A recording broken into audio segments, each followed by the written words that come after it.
There he There he is. is. After all that talk, you're the latest. You were just using it as a cover because you knew how late you were going to be. I told you guys I was gonna be late. Oh, that was you. Why did I read that as Jack? Okay, you were the one at the grocery. Got it. I thought Jack said he was at the grocery. Don't put that evil on me, Ricky Bobby. No. I didn't say that.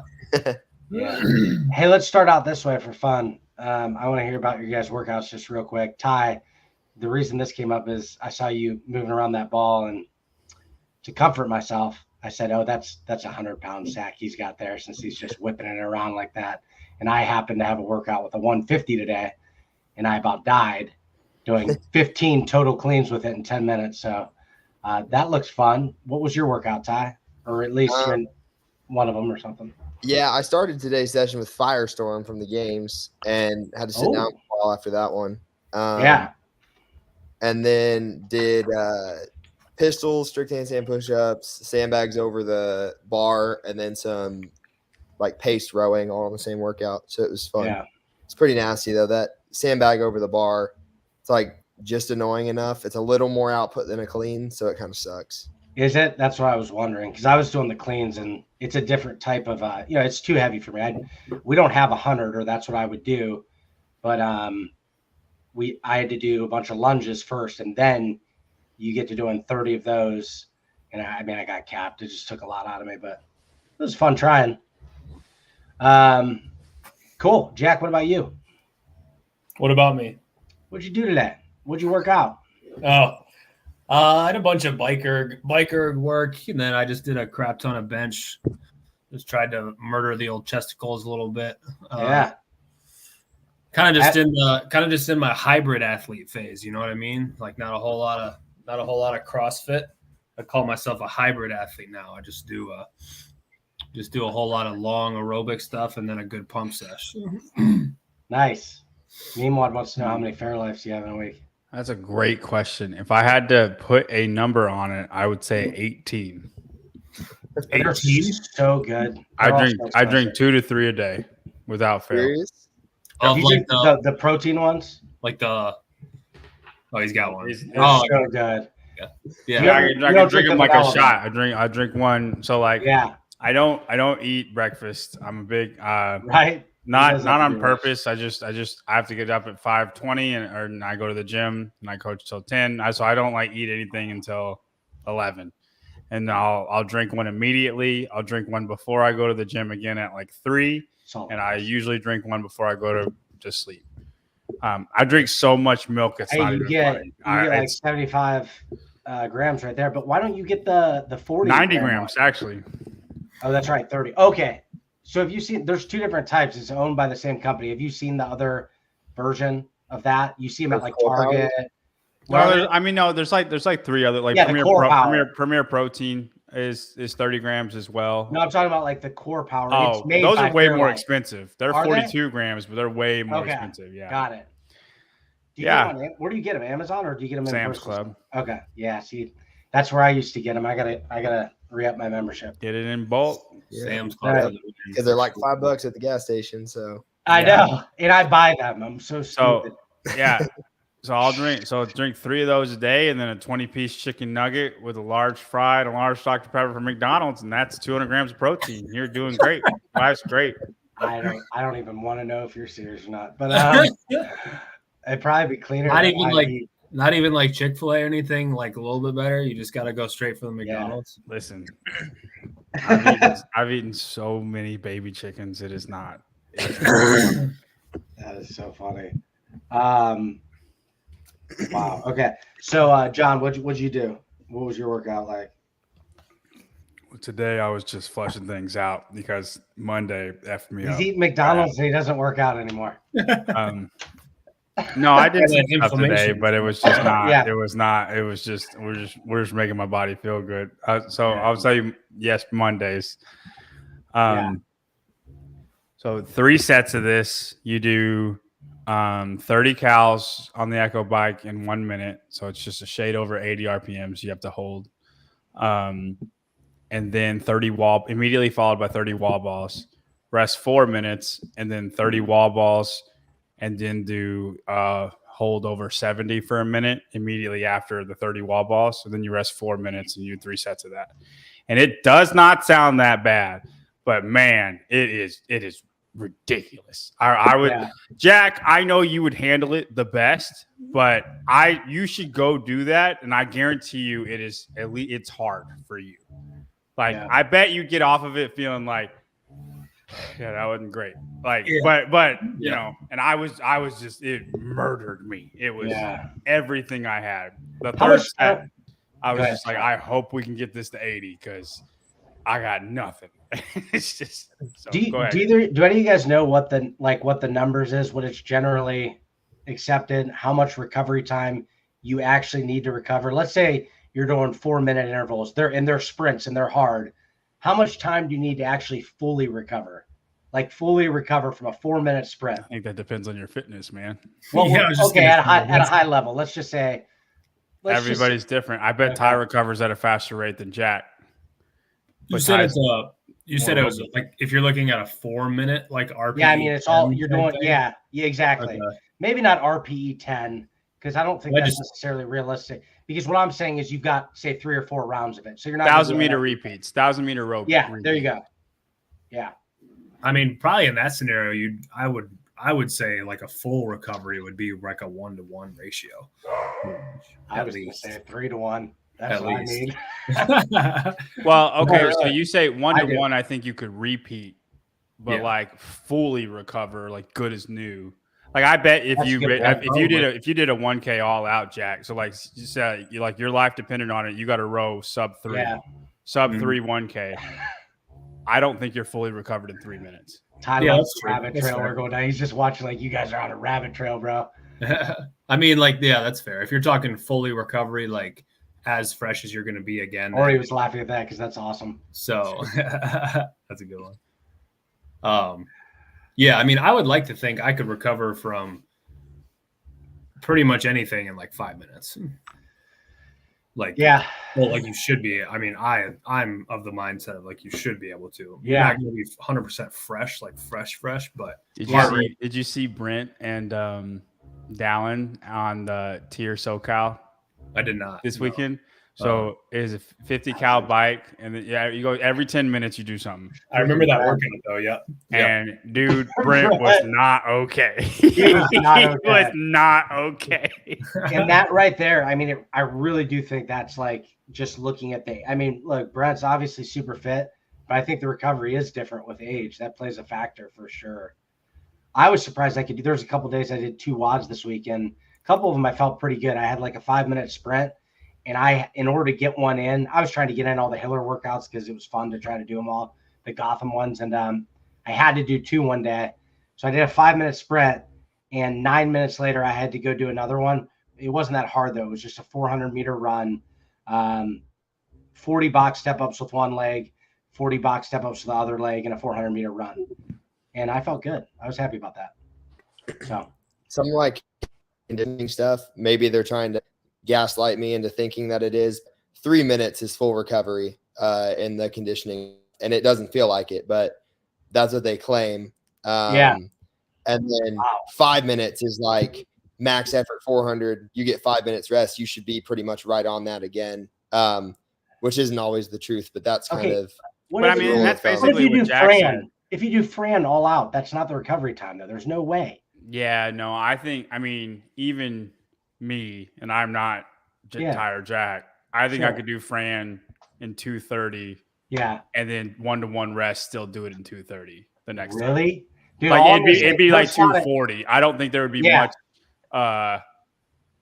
weight. It would still be unbroken. You know what I mean? I believe that there's a huge there's not a huge sample size, but just on the app, there is a semifinals athlete from 2023, I think, a girl and stuff. So there's some good people, but dude, on that app now, she had her time was like 5:20 or something. So, and it was 2 friends in a row.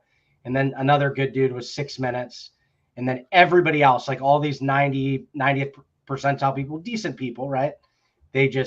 One guy had a 2:50 and his second one was like a 6:30. So I decided I packed it in after the first one. I'm just happy I finished Fran. Fitness is exponential though, Grant. Like, yeah. I don't think general population has a good idea, and this plays into God's love. Great, we're on it right, so far. Yeah, I know. Is that like I'm like 95th percentile if it's like a full range of a test, right? Yeah. And then, but 95th to 99th is so much more of a jump than 90th to 95th. Yeah, like a ridiculous amount. Like you have no idea how much. Yeah. And even 95 to 90, I've seen those two athletes on several occasions. They're wildly different athletes. The big difference, especially when you escalate it. Like, yeah, maybe they can do burpees and light deadlifts work out like similar, but then as soon as you up the weight or you up the skill, it just, you see the different levels, right? So interesting. Anyway, all right, let's do it. First question I want to start with is just when we're talking about love, when we're talking about biblical love, God and love, obviously we see a lot of dysfunction just in general in this generation. So my question is for anyone, why does this generation tend to seem to go through so many people, right? So even if you look at, you don't have to be Christian, like you look at everybody, feels like everybody's grandparents at this point, maybe great grandparents, they were all together for 70 years, right? And a lot of the people that we know, even Christians, they date a lot of people, they go through a lot of people, they maybe go through a lot of marriages. Why do you guys think some of the reasons are that this generation goes through so many romantic relationships? I don't care. I think this generation doesn't have Jesus. But that's the thing. Was it just the culture that was keeping things together? Because you talk about non-religious grandparents or great-grandparents, and a lot of them just stuck it together or stuck it out. Do you think there was actual cultural pressure to be like that maybe at those times potentially? And that's what kept people together? I think Zachary actually hit part of it. Yeah, dude, he hit it hard. Like, I think at least my understanding is that all these young kids are seeing social media couples where everything's perfect. And the moment there's something's not perfect and there's an argument, they're not actively choosing to continue to love that person, even through their frustration. It's just, oh, well, it's not perfect anymore, so we're not meant to be. That's my opinion. I think that's why, especially kids my age, are struggling with that. It's because it's not perfect. It's not this amazing social media movie style relationship 24/7. So it's time to move on and find the one that's going to be like that. But they don't want to work. So good, dude. To take that further is communication. Yeah. Like everybody just texts everybody now that you don't actually talk in person. And if you think about it, I mean, even 20 years ago, everything you did with your girlfriend was with your girlfriend. You know, that was with your person or your wife. Like y'all did stuff together. Like you had to talk to that person. Like, and you can't, like, everybody just, you know what I mean? Everything's online. Even like most of dating is online. Like, I don't know what the percentage would be, but I bet you the percentage is so high about like finding somebody in person versus Ty's going to meet a girl in person. He's going to break the mold. Jack, you now, me and John were both Christian mingle. Is that right or no? Were you Christian mingle? If me and you were both it, shouldn't you know? No. I don't understand what you're saying. Is that a gay joke? Are you guys saying you meet each other on Christian mingle? Yeah. Hey, no, but did you meet your wife on Christian mingle? I did. I met my wife on Christian mingle. And Jack, were you in person? Yeah, we were high school sweethearts. Oh, that's right. I remember that. That's awesome. That's cool. Yeah. Really cool. Yeah. No, but I'm not trying to brag or anything, but you know, you guys. Yeah.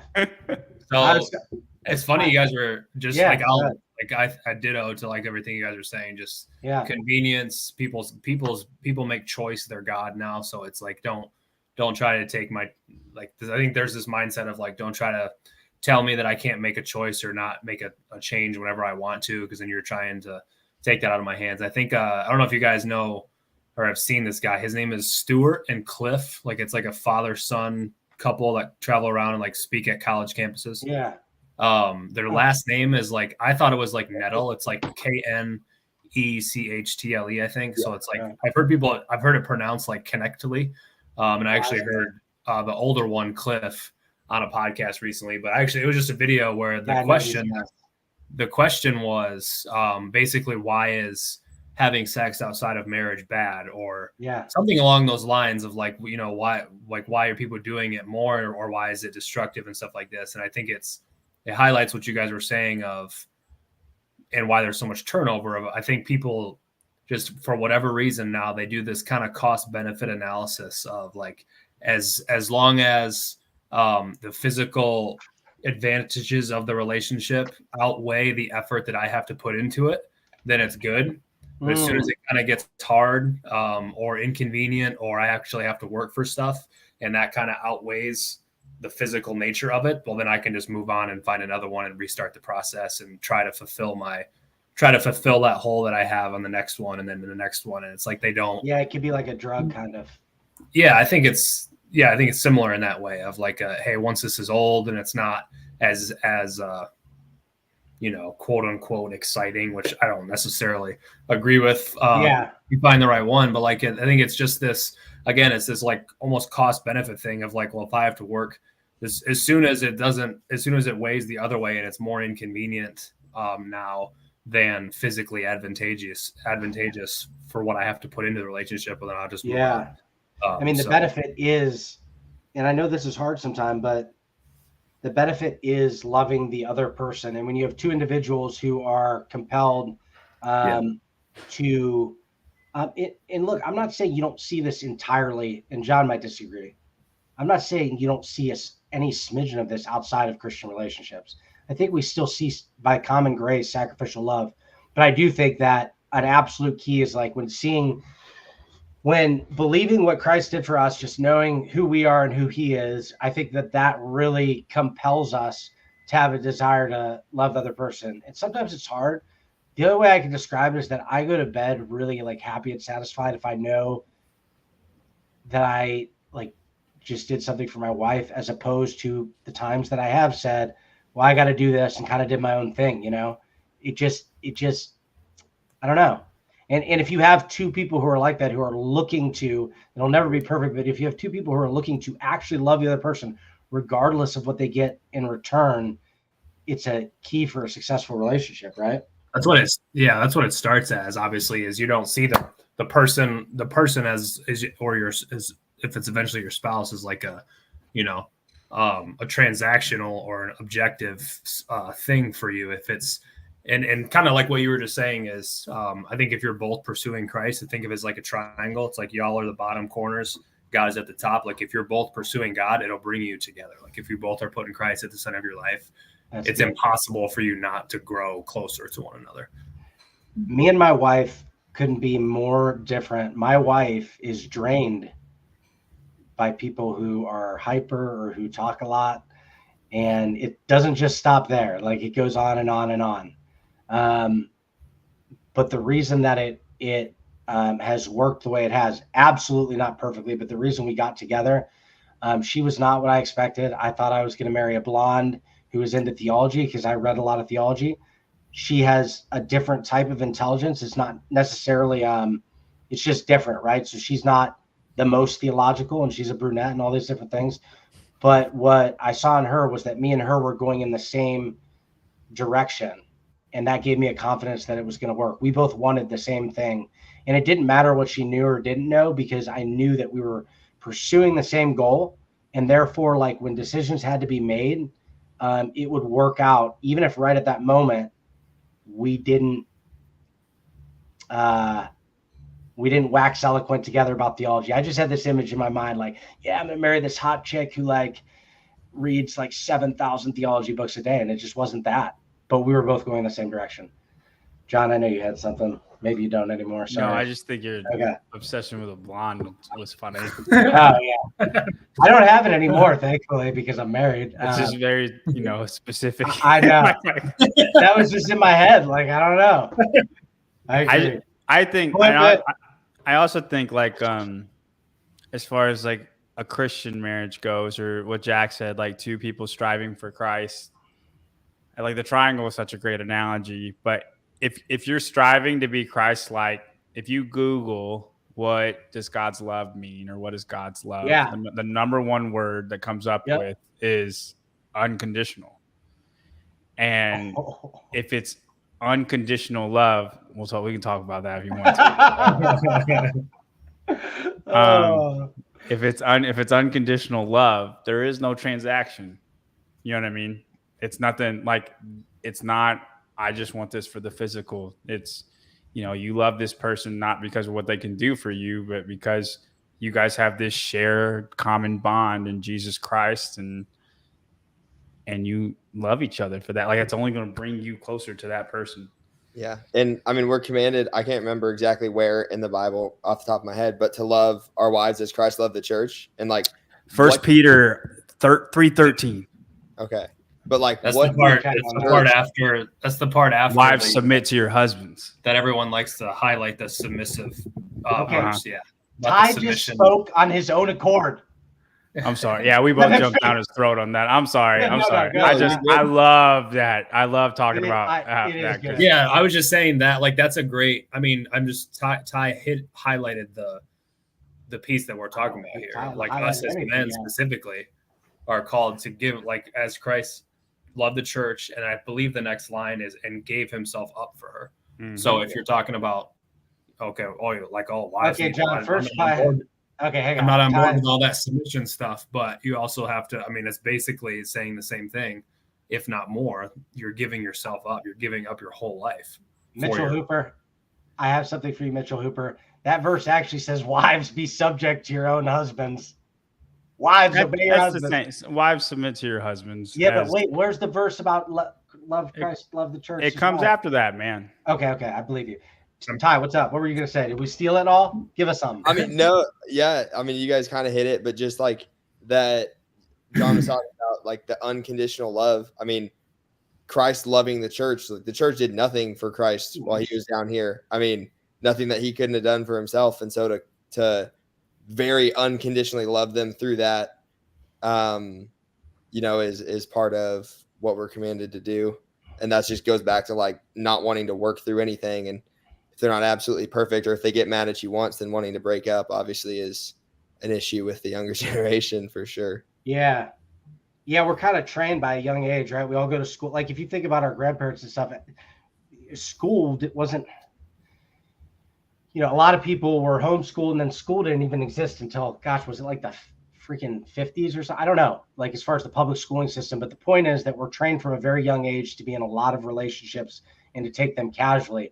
And that's not even something necessarily that's deliberately sought out as, like, casually having relationships and getting hurt and hurting others in a nefarious way. It's just kind of the way that things go. And however the culture goes, if we don't have something to anchor ourselves to, a belief system, people tend to generally go the way of the culture.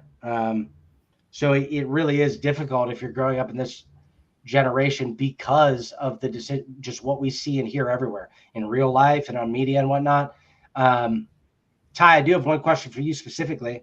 As a young man who's out there and at some point will be looking for a spouse, what do you look for when you're like, if there's a girl out there and you're like, oh, maybe, what do you look for in somebody who's a potential future partner? Specifically, hair color first. Hair color first. Redheads. No. Yeah. Yeah. But I mean, I would say, like, I don't, as of right now, just because I have time, don't really want to meet someone online. Because what kids my age like to do is this whole talking phase where, like, let's know everything about each other through text for like 4 weeks, and then we might hang out in person. And I'm just like, seriously? They still say that? Like, we're not dating, we're talking.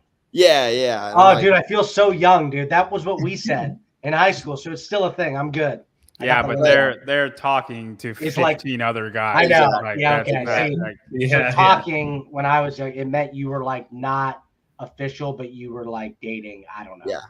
But at the same time, like, I'm surrounded by just between work and the gym, just not a whole lot of people my age. So it's hard to meet girls my age, especially ones that are pursuing Jesus. And so it's just been more of like a patience thing. And it's like hoping to, obviously the biggest thing I look for is someone who's actively following Christ, not just a Christian who goes to church. Cause I think there's a significant difference. And for me to want to invest a lot of time, which I tend to not have a whole lot of, into someone, that's got to be up there. But I don't look for a specific hair color. But he doesn't want to cut off 2/3 of his potential. Yeah, that's right. That's smart. That is smart. I agree. Well, according to my wife, I cut off like 3 races. Wait, are we going to cover this Latinas thing or no? So okay, yeah, okay. So is that 30 second version? Yeah, I got you. I moved to South Florida like right at junior high kind of age, and so when I was going through puberty, it was just all Cuban Latinos, girls, and that's just what hit me. And then like forever, I wanted a 5'7" Hispanic girl. That was going to be my wife. 5'7", so my kids could have a chance. 5'7".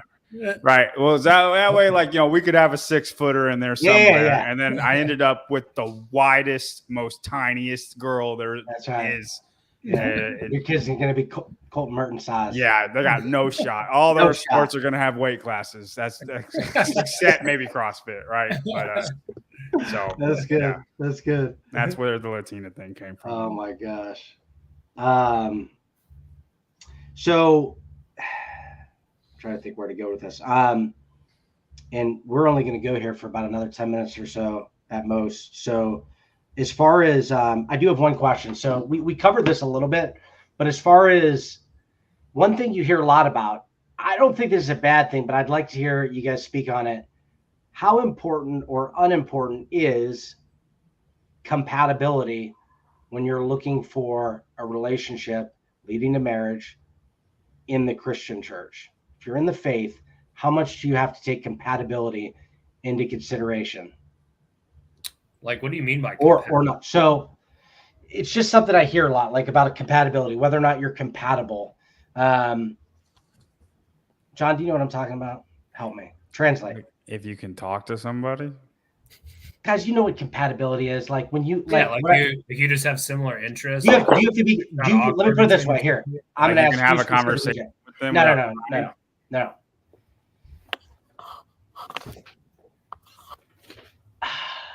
How? I want to clip that. Do you have to be pause right there? That's what I want to clip. No, you got to do like the numbers above my head and me just zoning out. All right. Yeah. Do you have to be compatible regarding likes and dislikes? How far does this go? Because here's we should see a difference between relationships in the church and relationships in the world. So one of the things that I know that I looked for when I was dating before I was a Christian was I just looked for people who had the same interests as me, who talked like me, who seemed like I would get along with, basically. And I think it goes a little bit deeper than that. Actually, some selfishness involved, but is it still a consideration for Christians? How much do we take into account compatibility versus commonality in the gospel, right? Okay, I got you. I don't think it's important to be compatible as long as you share that both striving to have a closer relationship with Jesus. Yep. I think if you're compatible in that, I don't think anything else matters. Yeah. After that, you look at other relationships. There's a lot of relationships out there where there couldn't be more different. Look at Hillary and Rich. I mean, I'm not going to speak on their marriage, but they're two wildly different individuals. You know what I mean? I mean, Jack probably knows them a lot better than I do, but from what you see, they're two very different individuals. I actually haven't really. I've only had a couple play times where I've been in the same area as Hillary, so I don't know. We've only had them over for dinner a couple. But you know what I'm saying? I don't think. No, I think that you can. I think you can have that whole opposites attract almost type thing, and when you're strictly talking compatibility, if you don't have to have the same interests, but you also have to have a level of understanding between the two of you and a tolerability if you don't have similar interests. You have to have some similar interest. You can't just literally like the opposite of everything the other person likes. Because it's if I'm spending my time, I have no problem sitting here watching football all day, Saturday, Sunday. And if my wife hates that, and it's going to create this big division problem thing, it's even though we're both devout Christians, Yes. that's not gonna like make our weekend very enjoyable. And I Okay, think but I got That's when you push back get on that. her in on fantasy football. Yeah, Jack. The second you get your wife on fantasy football, it's over. Okay, So- because if she gets into it, dude, like Saturday, Sundays for her, and then you're along for the ride. I'm telling you, Right. they get very competitive with that stuff. Yeah. So I agree and disagree. The only thing I would say is I think it absolutely could work. Like if all you had was Christ and everything else was opposite, I think it could. I think it would be really hard, and I don't think we should actively pursue hardship just to like be like, oh, I'm going to do the hardest thing in the world, right? So if you have the freedom to do so, if you're like, say you're young and you've got time, there's multiple options. I think there's some wisdom, and I don't think we should make an idol of compatibility, but some level of compatibility. But in the end, I think, and no, I'm not saying we should have arranged marriages whatsoever, but in the end, like it used to be so different. Like back in biblical days, you had that, and if the two people had commonality in Christ, even if they were very different, it might have been difficult. But oh gosh, am I going to get clipped for something? Gosh, Mitchell Hooper's going to say that I believe in arranged marriages now. No, but I think that it ultimately would work, because the ideal scenario is that that's the most important thing, and if it really is, it will dwarf all other things. But I don't disagree with you, Jack, in that if you can seek out some compatibility in a Christian, it's wise to do so. In fact, John Wesley had a horrible marriage because they were complete opposites. Yeah, I think some is absolutely necessary. I would agree. If I would like find out let's just say I wasn't married, like a hypothetical scenario, like I'm going to the church, meet someone who like we're both on the same page faith wise, but they like hate fit, but they don't understand fitness at all. They're like, why wouldn't you just generally eat good? And then like, I don't like fitness at all. Like, I don't, why do you work out so much? I hate that. Yeah, that's a good point. I hate the feeling of working out. Like, I'm just not going to do it. It's just something I'm not going to do. Yeah. Like, I don't see how that would work. Like that relationship wouldn't work. So yeah. I just want to say it. Here's what I want to say. I just want to say, I don't think you'd be attracted to that though. Yeah, there you go. And I do think attraction is important. You know what I mean? Like we're talking like you're already dating. You know what I mean? And then we like completely different things. I don't think you would be attracted to somebody who's just anti-working out. Yeah. Yeah. And there could be some good-looking girls that don't think saying. I don't think Jack would be attracted. We all know, there's those people who I was like, a lot of females in their teenage years can be like that, like have no necessity to actually work out and still be physically healthy. But even people into their later 20s and 30s, like they genetic are just freaks. They just don't have to exercise to stay relatively fit body wise. Yeah.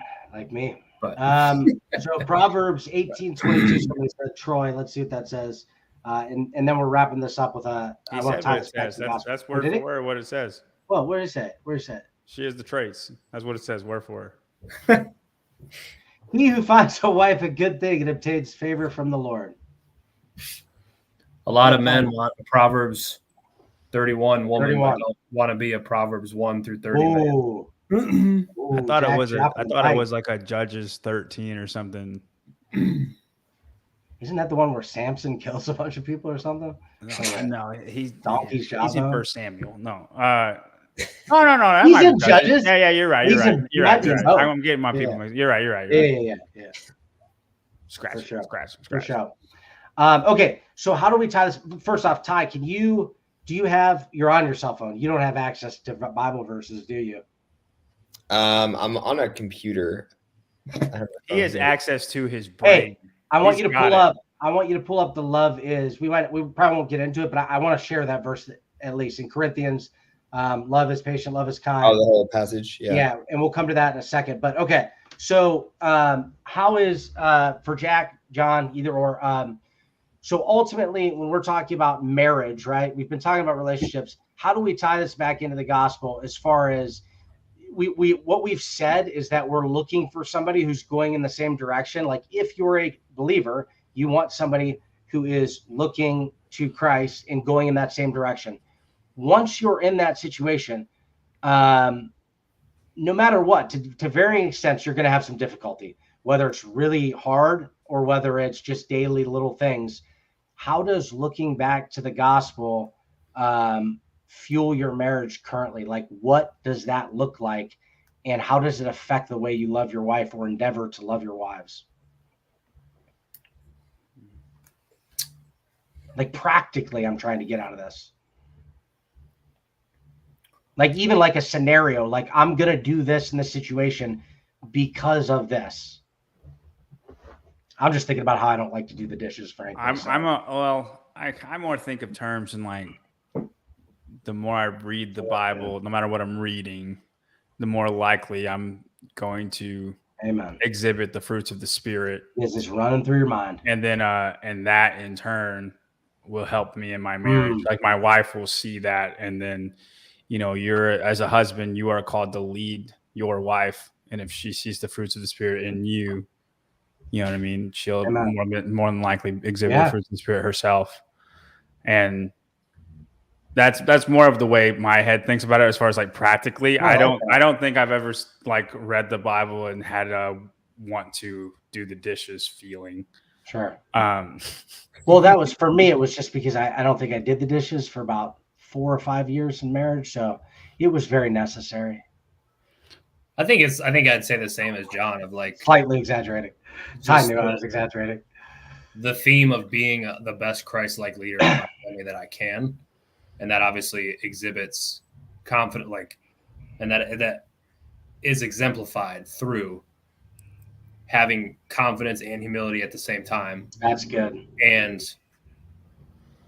giving yourself up for your wife. Like, I think it's if I have like a, if we're having a conflict or I'm not sure how to handle a situation, I think the inclination that the world wants to give you is like to find something to blame, to find the other person to blame, like, instead of compromise. They must not have been doing something to, it couldn't possibly be me in this situation. But I think the more you're convicted by the gospel and convicted by Scripture, your first place should be to look at is, am I doing everything that I could possibly be doing? Amen, dude. That's so good. Accountability with Jesus, yeah. And I think even whether the people who see this, whether you're a Christian or not, I think there's value in some of these things. We've got the book of Proverbs, which is general wisdom. That frankly, if you were an unbeliever, obviously, I think it's crucial that you believe in Christ, and the most important thing. But I'm just saying, even in Proverbs, like if you followed the wisdom of Proverbs, it's like, hey, don't be lazy. Hey, this and that. You would do well. And there's a practical wisdom to what you just said. The just the accountability of what can I do differently. I've mentioned this a few times on the show, but there was a realization. Me and my wife have been married for 7 years. 7, yes, that's it. And the first 4 were hard. I was kind of unwittingly, just pretty selfish and things like that. And so I had that realization. One of the big things was accountability, and just one thing that I'll share was that's kind of a practical, how does this affect things? This was a crazy realization to me. It was that when I like confessed all that sin and stuff, it was the weirdest thing. It kind of opened up the wounds afresh. Maybe my wife had kind of numbed herself to my selfishness, and then I like let it all out. And it was kind of like bad. It made things worse. And so we had to go through that for maybe a whole year or so, got some counseling and things like that. And the one big thing was when a fight would happen again, I had this thing in my head, like you guys might have had this with sin, whether it be lust or swearing. Not that swearing is the worst thing in the world, but you might have had this where you want to get a certain amount of time away from this thing, like a month or 2 months. And it really is frustrating when it happens again. So for me, it was not getting in any like arguments, and we would maybe a month later, a week later, there'd be an argument, and I'd go upstairs so upset, and I'd notice myself thinking about what she did, and it's like a poison, dude. And one day I had this huge epiphany. I had read a book that said you have to actively fight against bitterness, and it said to do something for that person, whether they accept it or not. And I remember like doing the dishes and going out to get flowers, even though I was hurt like really bad. And it was like, I can't even describe it to you. Like, I don't really have emotional moments, but it changed everything. I went from having anxiety and being depressed and being in my room, like thinking the world was crumbling again because we just got in a bad fight. And I thought we had got through all that to following the wisdom of loving my wife even when it was difficult. And she's done it plenty more times than I had up until this point, FYI. So I don't want to give myself credit, but that was like, it was like groundbreaking for me. So that would be my practical example. Just that when I was struggling and felt like I was wronged, to see what I could do different and try to actively change the situation. That's good. That was a much more in-depth answer I than know. me and Jack. I know. Sorry. I was No, gonna. no, it's good. Yeah, I apologize. You I should don't be have able to- that. I mean, you should talk like. I mean, we should talk like Yeah. if we were all in the same room right now. So I could. Yeah. That's Yeah. what you would do. That's true. And just, I think the experience, there's some depth to it only because the experiences are potent, right? We're talking about marriage, covenant marriage, and it's a serious thing when halfway through or more than halfway through, you realize you haven't been doing your duties, and some moments came out of that, right? And good now. So, Ty, to do this thing, do you have that verse pulled up? Yeah. We're talking about what love is, and it just wouldn't be right. This is a well-known verse. Maybe not everybody's heard it, but it literally gives us the practical examples. We won't have time to get into it all, but I wanted Ty to just share here what Corinthians, you probably heard it at a wedding, but if you just want to hit us with that scripture about what the word says love is. Yeah, and real quick about this passage Yeah. in particular, when I first started working with my mentor, I asked him like what I could do to serve others better, and he said, we pulled up this passage, and he said, God is love and Jesus is love. So every time it's the word love is in here, you can replace that with Jesus, and it perfectly described his time here on earth. And then he said, then you can insert yourself and say, we should be doing these things. And I mean, it was a while ago, but it's still something I go back to. But the passage, 1 Corinthians 13, verses 4-8, love is patient, love is kind. It does not envy, it does not boast. It is not proud. It does not dishonor others. It is not self-seeking. It is not easily angered, and it keeps no record of wrongs. Love does not delight in evil, but hang on, Ty. Start back at you were cutting out. Start back at verse 5, if you don't mind. Yeah. It does not dishonor others. It is not self-seeking. It is not easily angered, and it keeps no record of wrongs. Love does not delight in evil, but rejoices with the truth. It always protects, always trusts, always hopes, always perseveres. Love never fails. All right, before we get out of here, is there any, I just want to know from each one of you, and then we're done. Are there any of those either in the past or just right now that stand out to you? John, is there any, I mean, I know you've seen it 1,000 times, anything, you don't have to answer, just was curious if anything jumped out. I would say love is not envy or boast. That's an interesting one because I've never thought about that one. Go ahead. Yeah, well, I mean, I think of a couple of Lecrae songs where like, yeah, I don't boast in myself, but I boast in Christ. But I a lot of times when I'm reading, it's like what sticks out to me is just what is applicable to me, and of all those things, like I feel like pride is one of the number one sins that I struggle with. So, love is not prideful. so yeah, that's the one that sticks out to me. I got no problem with envy. I'm not jealous of anybody. I love what I got. I love. It's like the one thing I'm good at. Not I feel blessed. The only thing.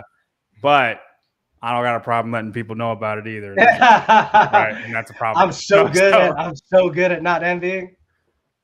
That's awesome. So that's what sticks out to me. Yeah. All right, Jack. Anything for you? Just we're all obviously competitive here, so I think it's easy to fall into the record of wrongs thing of like the point to the metaphorical scoreboard and be like, hey, this and this happened in the past, so now I get this what I'm doing right now, getting easily angered, being self-seeking, not looking at myself, like I'm allowed to do that now because you just did this before. Like it's try to not make it it keeps no record, so it's not like you're keeping something in the back pocket to throw out in the other person's face later. It's forgiven and moving on if necessary. It just actually hit me. And then I thought of what Ty said I was thinking about what Christ did and applying what Ty just said about replacing it with Christ. So what we would do there, Ty, is say that Christ keeps no record of wrongs. Therefore, can you explain that once more? Therefore, I don't keep record of wrongdoing. Yeah. Or I should not. and don't have to. Yeah. That's good, because if you think about like what happened on the cross, that's literally what Christ did. Like otherwise we're all screwed. Like imagine like giving up your body. They don't know what they've done. Yeah. They're effing me up. They don't know it. And Yeah, John 15:13, I think that's the right verse. I think it's John 15 though, but there's no greater love than this, to lay one's life down for one another. That's exactly what Christ did. Yep. Ty, anything in there that has stood out to you now or in the past? I think what Jack said, the no record of wrongs, it's on topic for today, talking about relationships and then also just always trusts and always perseveres. That's something that I feel like partners sometimes struggle with. Yeah. The only thing that I would say is just, again, from my experience, I had to obviously look at this as I was going through counseling and getting things on the right track. The one that I'd never thought of that stood out to me was love always hopes. And it kind of goes with trusting as well. But the hope that when we still had bad habits and stuff, like when we were trying to move away from those things. So we would see remnants of that, right? Like I wouldn't be perfect. I would slip back into, and I still do, into like maybe being harsh for a moment, things like that. And I think both me and my wife, for a long time, we actually encouraged each other to hope, hey, it's not just because this happened once, doesn't mean that the status quo is coming back, because we're going to turn from that and try to do better. Like just because you did this again or you did that again, love hopes all things. So we're going to hope that that this is something that's going to change, even if it feels so familiar of a sin that we've committed against each other in the past, you know? So it was very applicable for me. All right, boys. I think that's it. Anybody got anything to close? Anything that you really, really, really wanted to share that you didn't get to? Nope. All right. I'm good. This was good. I enjoyed it. We went over. I'm sorry. All right, guys, we're out.